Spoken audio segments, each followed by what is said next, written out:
Greetings, viewers and friends. Today I would like to share with you why it is important to worship as a family. Family worship is the greatest legacy that parents can leave for their children. It is important that children learn how they could worship God because God is our source of strength.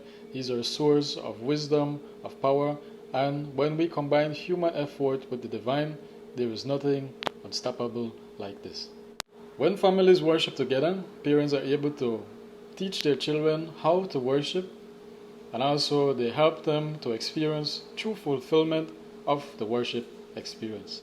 There are three ways how family worship impacts a family member. One is educational, two practical, and three is true experience. In the educational aspect, the person learns how God loves them. They also learn how to love God and also how they should love others. They say the family is the best platform for the discipleship process because on this level, intimacy and love and care for others can easily happen. The practical benefit of family worship, it is hands-on, everybody gets to be involved, and parents can teach their children in a practical way how to worship. In the experiential aspect of the benefits of family worship, everybody gets to experience God's love and power firsthand, not a second-hand type of knowledge situation, and all the members of the family are able to bond and fellowship together as Christians. There are two verses that we can keep in mind for us to understand the value of family worship. The first one is Proverbs chapter 22 and verse 6. It says, "Train up a child in the way that he should go, and when he is old, he will not depart from it." Parents have the responsibility to point their children to Jesus. And Jesus said in John chapter 14 verse 6, "I am the way, the truth, and the life. No one comes to the Father except by me." Parents' duty is to point their children to Jesus and point their children to Jesus by using the Bible and family worship. The second verse is found in Deuteronomy chapter 6 and verse 7. It says, "And you shall teach them diligently unto thy children, and you shall talk of them when thou sittest down, when thou walkest along the way, when thou liest down, and when thou risest up again." In other words, parents have the responsibility to teach their children all during the day, and they should find the time to do so. True worship is a training experience, an ongoing lifestyle. It is not a once-a-week activity that is left out of mind for the remainder of the week.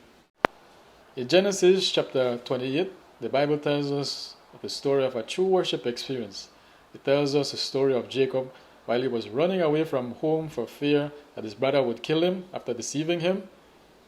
He was sleeping out in the open air, and he had a dream, and he saw in this vision a ladder descending from heaven, and he saw angels ascending and descending upon it. And later on in the story, it tells us that God spoke to Jacob, and he told Jacob, "Jacob, don't be afraid, I will be with you, and all the things that I promise you, I will bring it to pass." And the story tells us that Jacob got up from that dream, he made an altar, he worshipped, he poured oil on the stone, and he called that place Bethel. And Jacob even made that agreement with God to give him back a tithe. Jacob went much farther than that place. He found himself in Padam Aram, where he encountered his mother's brother, which was called Laban. He spent numerous years in his house. He got married to two of Laban's daughters, and after this long time in this place, Jacob decided to go back home with all that he had earned in this household. Jacob decided to go back home in Canaan, and while he was on his way, he heard the news that his brother Esau was on his way with 400 soldiers, and so Jacob feared his life. Jacob divided his camp, and in the middle of the night, he found himself with a wrestle for his life. Later on, he found out that it was an angel, and later on in the story, we find out that that angel blessed Jacob. And much farther down, we find out that Jacob got an encounter with his brother, and they were both reconciled because God mended the relationship. Jacob later went on to deceive his brother, saying that he would follow his brother to Mount Seir, and Jacob went south to Succoth, and he never went back to that place where he had first found God. We found out that Jacob never went back to that first place where he had found God, in Bethel. Jacob went south to Succoth, and later on to the city of Shalem, where he pitched his tent facing the city of Shechem. And the story is told that his daughter Dinah was raped because she went out to see the daughters of the land. And later on, his two sons, Simeon and Levi, committed a genocide in retaliation for the rape of their sister. In Genesis chapter 35, the story tells us that God came personally to Jacob to remind him of that true worship experience he had at Bethel. And God told Jacob, "Arise and go to Bethel." So Jacob arose and he commanded his house to put away the strange god, to change their garments, and so they went to Bethel. And when they got there, Jacob erected an altar. They had a family worship together, and they put away all the strange god, the earrings on the ear, the rings on their hand, and they buried it. And the story tells us that the fear of God was upon the nations, and nobody pursued the sons of Jacob. The story of Jacob is a list of negative effects that happens in a family when they neglect family worship. We have the story of Judah that went out to marry a Canaanite, which was prohibited. He had 3 sons, and God killed 2 of them because they were wicked.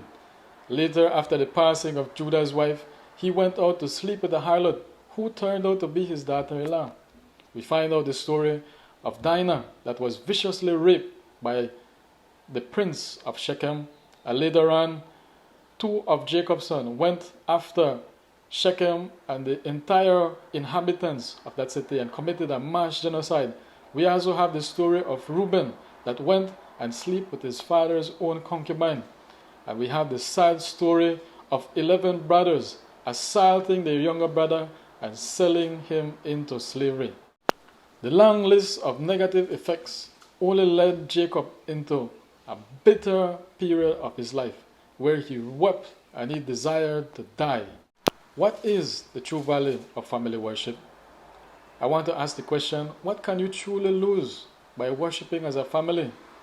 I want to tell you that the gains far outweighs whatever sacrifice you make in order to worship as a family. And also, those gains are not only for you, but are for your future generation as well. Remember, the soul that sins does not pray, and the soul that prays does not sin. I also want to say the family that prays does not sin, and the family that sins does not pray. So worship as a family together. Also remember, the family that prays together stays together. And this last one, with Jesus in the family, happy, happy home. You want a happy home? Introduce Jesus into your family. Worship together as a family. In Genesis chapter 1 and 2, it tells us that God's original plan for humanity was for families, and that families would worship Him. We find God coming to them to commune with them after they had had their fall.